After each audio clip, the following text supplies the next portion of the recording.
29 मई साल 1453 की वो डेट रात के 1:30 बजे है। दुनिया के एक प्राचीन और एक महान शहर की दीवारों और गुंबदों के ऊपर चांद तेजी से वेस्ट की ओर दौड़ा जा रहा है, जैसे उसे किसी खतरे का अंदेशा हो।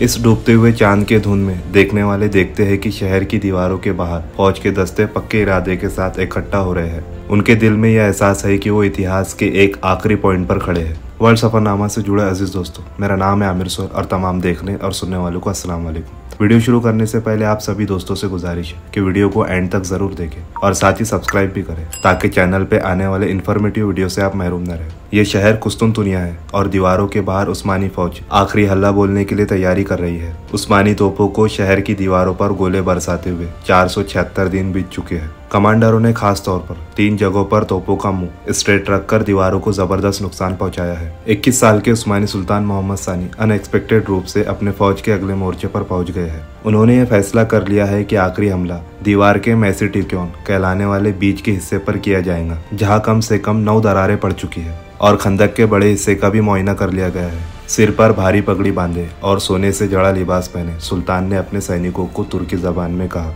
मेरे दोस्तों और बच्चों, आगे बढ़ो, अपने आप को साबित करने का लम्हा आ गया है। इसके साथ ही नक्कारों, रनबेरी, तबलों और बिगुल के शोरों ने रात की चुप्पी को तार तार कर दिया। लेकिन इस शोर में भी उस्मानी फौज के अल्लाहू अकबर के नारे साफ सुनाई दे रहे थे, जिन्होंने किले की दीवार के कमजोर हिस्से पर हल्ला बोल दिया था। एक तरफ जमीन पर और दूसरी तरफ समुद्र में खड़े जहाजों पर तैनात तोपों के दहानों ने आग बरसाना शुरू कर दिया। इस हमले के लिए बाइजेंटीनी सैनिक तैयार खड़े थे, लेकिन पिछले 1.5 महीने की घेराबंदी ने उनके हौसले पस्त कर दिए थे। बहुत से शहरी भी मदद के लिए दीवार तक आ पहुंचे थे और उन्होंने पत्थर उठाकर नीचे इकट्ठा होने वाले सैनिकों पर फेंकना शुरू कर दिया था। दूसरे लोग अपने करीबी गिरजाघरों की तरफ दौड़े और रो रो कर दुआएं मांगने लगे। पादरियों ने शहर के मुख्तलिफ चर्चों की घंटियां पूरी ताकत से बजाना शुरू कर दी थी, जिनकी टनटनाहट ने उन लोगों को भी जगा दिया था जो अभी तक सो रहे थे। ईसाई धर्म के मुख्तलिफ मानने वाले अपने सदियों पुरानी मतभेद भुलाकर एकजुट हो गए और उनकी बड़ी तादाद सबसे बड़े पवित्र चर्च हाजिया सोफिया में इकट्ठा हो गई। सुरक्षा कर्मियों ने बड़ी जान लगाकर उस्मानी फौजियों के हमले रोकने की कोशिश की, लेकिन इतालवी डॉक्टर निकोला बारबीरो जो उस दिन शहर में मौजूद थे, वो लिखते हैं कि सफेद पगड़ियां बांधे हुए हमलावर आत्मघाती दस्ते बेजिगर शेरों की तरह हमला करते थे और उनके नारे और नगाड़ों की आवाजें ऐसी थी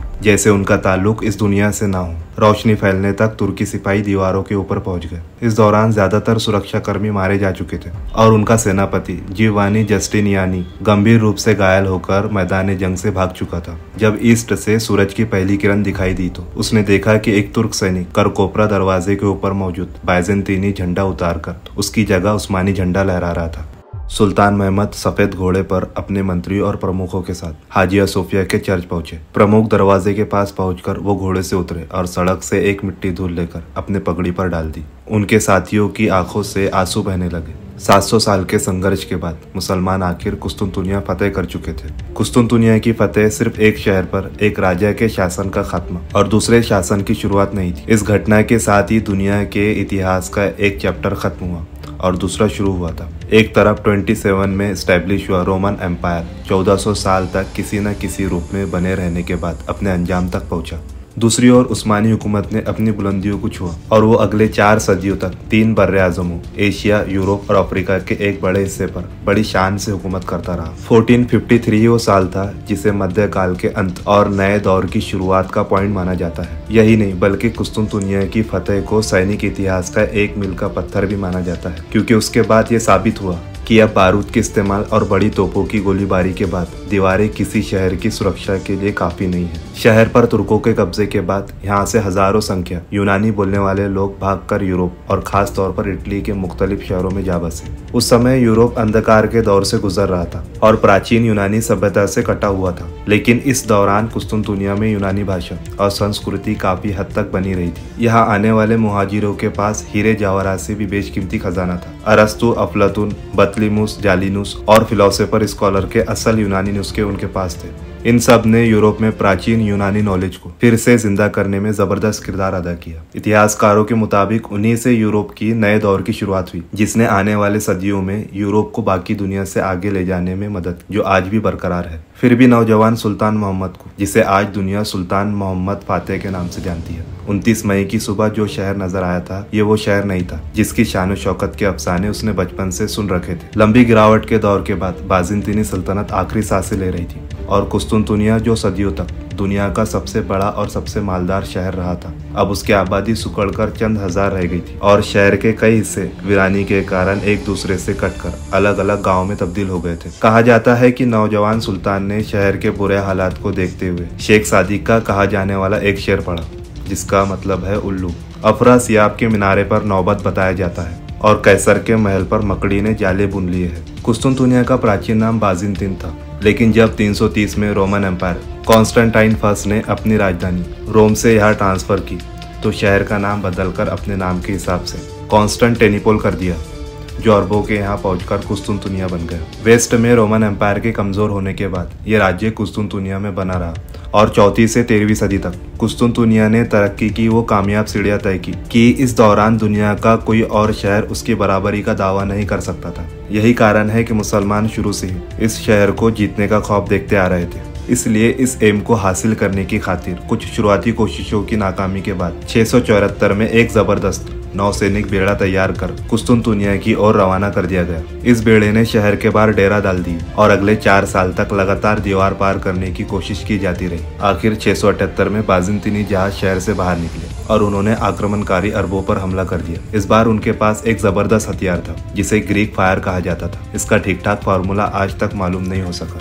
लेकिन ये ऐसे जलने वाली मेथोडोलॉजी थी जिसे तारों की मदद से फेंका जाता था और ये कश्तियां और जहाजों से चिपक जाता था। इसके अलावा पानी डालने से इसकी आग और भड़कती थी। इस मुसीबत के लिए अरब तैयार नहीं थे, इसलिए देखते ही देखते सारे नौसैनिक बेड़े आग के जंगल में बदल गए। सैनिक जान बचाने के लिए पानी में कूद गए, लेकिन यहाँ भी पनाह नहीं मिली क्योंकि ग्रीक फायर पानी की सतह पर गिरकर भी जल रहा था और ऐसा लगता था कि पूरे समुद्र में आग लग गई है। अरबों के पास भागने के अलावा कोई चारा नहीं था। वापसी में एक भयानक समुद्री तूफान ने रही सही कसर भी पूरी कर दी और सैकड़ों कश्तियों में बस एक हाथ ही बचकर लौटने में कामयाब हो पाए। इस घेराबंदी के दौरान सहाबी अबू अयूब अंसारी ने भी अपनी जिंदगी कुर्बान कर दी। उनका मकबरा आज भी शहर की दीवार के बाहर है। सुल्तान मोहम्मद फातेह ने यहाँ एक मस्जिद बनाई थी जिसे तुर्क पवित्र स्थान मानते हैं। उसके बाद 717 में बनु उमैया के अमीर सुलेमान बिन अब्दुल मलिक ने बेहतर तैयारी के साथ एक बार फिर कुस्तुनतुनिया की घेराबंदी की, लेकिन इसका भी अंजाम अच्छा नहीं हुआ और 2000 के करीब नौसेना की जंगी कश्तियों में से सिर्फ 5 बचकर वापस आने में कामयाब हो पाए। शायद यही कारण था कि इसके बाद 6 सदियों तक मुसलमानों ने कुस्तुनतुनिया की तरफ रुख नहीं किया। लेकिन सुल्तान मोहम्मद फातेह ने आखिर में शहर पर अपना झंडा लहराकर सारे पुराने बदले चुका दिए। शहर पर कब्जा जमाने के बाद सुल्तान ने अपनी राजधानी अर्दना से कुस्तुनतुनिया कर ली और खुद अपने लिए कैसर रोम का लक़ब हासिल कर लिया। आने वाले सालों में कुस्तुनतुनिया ने वो उरूज देखा जिसने एक बार फिर प्राचीन काल की याद ताजा कर दी। सुल्तान ने अपने सल्तनत में फरमान भेजा, जो कोई चाहे वो आ जाए, उसे शहर में घर और बाग मिलेंगे। सिर्फ यही नहीं, उन्होंने यूरोप से भी लोगों को कुस्तुनतुनिया आने की दावत दी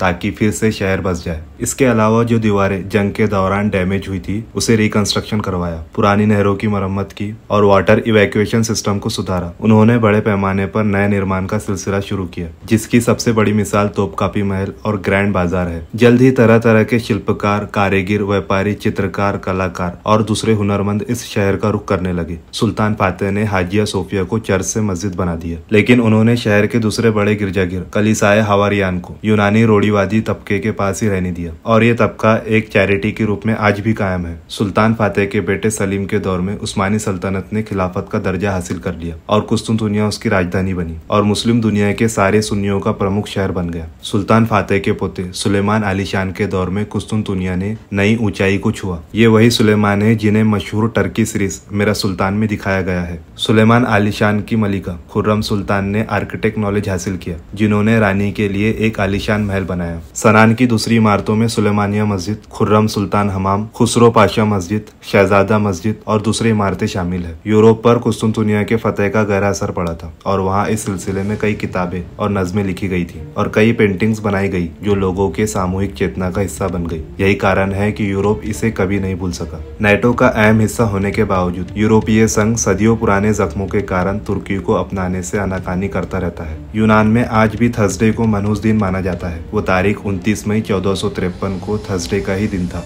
उम्मीद करता हूँ आप सबको वीडियो पसंद आया होगा। मिलते हैं एक और नए दिलचस्प टॉपिक के साथ। तब तक के लिए अल्लाह हाफिज।